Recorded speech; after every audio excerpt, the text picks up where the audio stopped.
কাচ্চি ভাই খুব মজা করে খান। ২০২৪ সালে বেইলি রোডে কাচ্চি ভাইয়ের একটা ভবনে আগুন ধরে প্রায় ৪৩ জন মানুষ নিহত হয়েছিল। তার মধ্যে মাত্র ৩ জন মানুষ আগুনে দগ্ধ হয়ে মৃত্যুবরণ করেছে।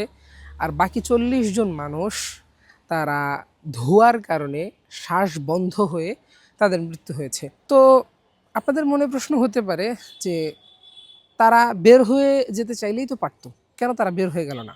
বের হতে তারা পারেনি। এটার কারণ হলো, যখন তারা দেখেছে যে আগুন লেগেছে আর সাধারণ মানুষ যারা খেয়েছে তারা বিল না দিয়েই চলে যাবে, তখন যাতে তারা বিল পরিশোধ না করে যেতে না পারে সেজন্য দরজাগুলোকে বন্ধ করে দিয়েছিল। আর সেই কারণেই দেখা গেছে যে কিছু কিছু মানুষ তারা জানলা দিয়ে লাফিয়ে পড়ে গেছে নিচে।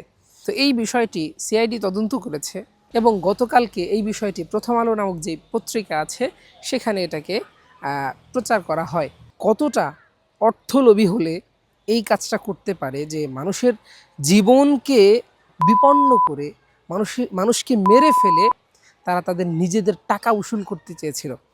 আপনি কি পারবেন যারা এই কাজটা করেছে, এই কাচ্চি ভাই তাদেরকে বয়কট করতে? আপনি কি পারবেন এই সমস্ত মানুষরূপী জানোয়ারদেরকে বয়কট করার ডাক দিতে? যদি পারেন তাহলে অবশ্যই এই কাজটা করবেন।